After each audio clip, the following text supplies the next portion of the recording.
ಓಂ ಶಾಂತಿ. ಶಾಂತಿಧಾಮವು ಪಾವನ ಆತ್ಮಗಳ ಮನೆಯಾಗಿದೆ. ಆ ಮನೆಗೆ ಹೋಗಬೇಕೆಂದರೆ ಸಂಪೂರ್ಣ ಪಾವನರಾಗಿ.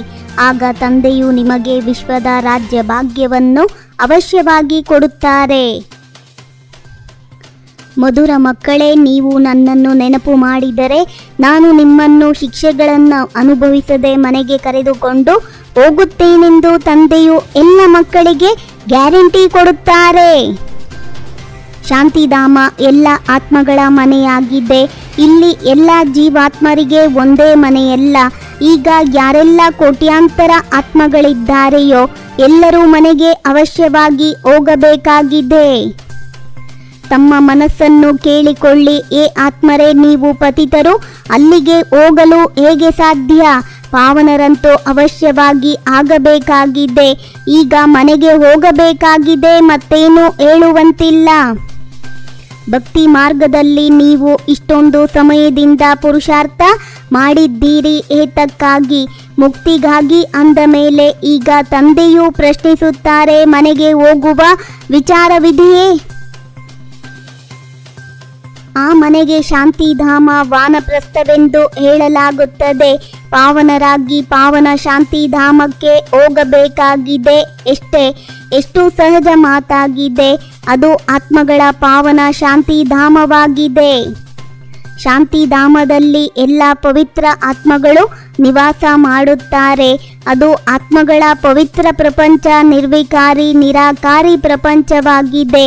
ಇದು ಎಲ್ಲ ಜೀವಾತ್ಮರ ಹಳೆಯ ಪ್ರಪಂಚವಾಗಿದೆ. ಮತ್ತೆ ರಾಜಯೋಗವನ್ನು ಯಾರು ಕಲಿಯುತ್ತಾರೆಯೋ ಅವರೇ ಪಾವನ ಸುಖಧಾಮದಲ್ಲಿ ಬರುತ್ತಾರೆ. ಇದಂತೂ ಬಹಳ ಸಹಜವಾಗಿದೆ. ಇದರಲ್ಲಿ ಯಾವುದೇ ಮಾತಿನ ವಿಚಾರ ಮಾಡಬಾರದು. ಮಕ್ಕಳೇ, ಈಗ ನೀವು ಏನು ಮಾಡುತ್ತೀರಿ? ಅರ್ಧಕಲ್ಪ ನೀವು ಬಹಳ ಭಕ್ತಿಯನ್ನು ಮಾಡಿದ್ದೀರಿ, ದುಃಖಿಯಾಗಿದ್ದೀರಿ. ಖರ್ಚು ಮಾಡುತ್ತಾ ಕಂಗಾಲರಾಗಿ ಬಿಟ್ಟಿರಿ. ಅಲ್ಲಿ ಹೋಗುವ ಯಾವ ಮಾರ್ಗವನ್ನು ಮರೆತು ಹೋಗಿದ್ದೇವೋ ಅದನ್ನು ಈಗ ತಂದೆಯು ತಿಳಿಸುತ್ತಿದ್ದಾರೆ. ಸರ್ವರ ಸದ್ಗತಿದಾತ ಒಬ್ಬರೇ ಸದ್ಗುರುವಾಗಿದ್ದಾರೆ. ತಮ್ಮನ್ನು ಆತ್ಮನೆಂದು ತಿಳಿಯಿರಿ. ಈ ದೇಹವಂತೂ ಸಮಾಪ್ತಿಯಾಗಲಿದೆ. ಬಾಕಿ ಆತ್ಮಗಳಂತೂ ಮರಳಿ ಮನೆಗೆ ಹೋಗಬೇಕಾಗಿದೆ. ಅದು ಆತ್ಮಗಳ ಮನೆಯಾಗಿದೆ. ನಿರಾಕಾರ ತಂದೆಯೂ ಸಹ ಅಲ್ಲಿರುತ್ತಾರೆ.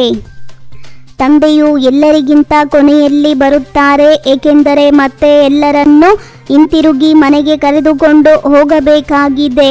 ಒಬ್ಬ ಪತಿತ ಆತ್ಮವೂ ಸಹ ಇರುವುದಿಲ್ಲ. ಸತ್ಯಯುಗದಲ್ಲಿ ಕೆಲವರೇ ಜೀವಾತ್ಮರಿದ್ದರು. ಚಿಕ್ಕ ವೃಕ್ಷವಾಗಿತ್ತು, ನಂತರ ವೃದ್ಧಿಯಾಯಿತು. ವೃಕ್ಷದಲ್ಲಿ ಅನೇಕ ಧರ್ಮಗಳ ವಿಭಿನ್ನತೆ ಇದೆ. ಅದಕ್ಕೆ ಕಲ್ಪವೃಕ್ಷವೆಂದು ಹೇಳಲಾಗುತ್ತದೆ. ನಾಟಕದನುಸಾರ ಹೊಸದರಿಂದ ಹಳೆಯದು, ಹಳೆಯದರಿಂದ ಹೊಸದಾಗುತ್ತದೆ.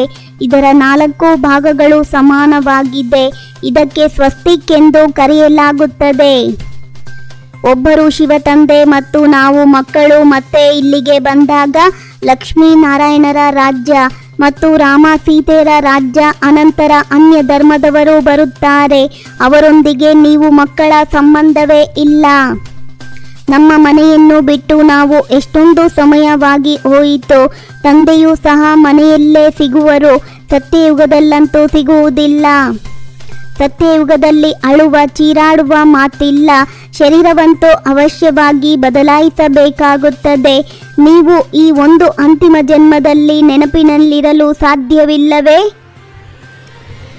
ತಂದೆಗೆ ಪ್ರಿಯರಾಗಲು ಪೂರ್ಣ ಭಿಕಾರಿಗಳಾಗಬೇಕಾಗಿದೆ. ತಂದೆಯಿಂದ ಅತಿ ದೊಡ್ಡ ಬಹುಮಾನವನ್ನು ಪಡೆಯಲು ಸಂಪೂರ್ಣ ಪಾವನರಾಗಿ ತೋರಿಸಬೇಕಾಗಿದೆ. ಹಿಂತಿರುಗಿ ಮನೆಗೆ ಹೋಗಬೇಕಾಗಿದೆ. ಆದ್ದರಿಂದ ಹಳೆಯ ಪ್ರಪಂಚದೊಂದಿಗೆ ಮನಸ್ಸನ್ನಿಡಬಾರದು. ಒಬ್ಬ ಪ್ರಿಯತಮನೊಂದಿಗೆ ಮನಸ್ಸನ್ನಿಡಬೇಕಾಗಿದೆ.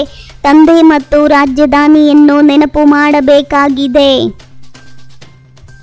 ಬ್ರಾಹ್ಮಣ ಜೀವನದಲ್ಲಿ ಸದಾ ಹಸನ್ಮುಖಿಗಳು ಮತ್ತು ಜಾಗರೂಕ ಮೂಡಿನಲ್ಲಿರುವಂತಹ ಕಂಬೈನ್ಡ್ ಸ್ವರೂಪಧಾರಿ ಭವ. ಯಾವಾಗ ಒಂಟಿಯಾಗಿರುವಿರಿ ಆಗ ಮೂಡ್ ಬದಲಾಗುತ್ತಿರುತ್ತದೆ.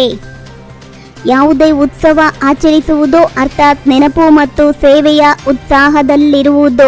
ಒಂದು ಜನ್ಮದಲ್ಲಿ ಪವಿತ್ರರಾಗುವುದರಿಂದ ಎಷ್ಟು ದೊಡ್ಡ ಸಂಪಾದನೆಯಾಗಿ ಬಿಡುತ್ತದೆ.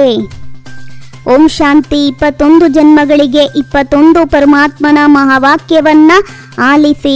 ನಿಮ್ಮದೇ ಆದಂಥ ಈ ಚಾನಲಿಗೆ ಲೈಕ್ ಮಾಡಿ, ಶೇರ್ ಮಾಡಿ, ಸಬ್ಸ್ಕ್ರೈಬ್ ಆಗೋದನ್ನು ಖಂಡಿತ ಮರಿಬೇಡಿ. ಓಂ ಶಾಂತಿ.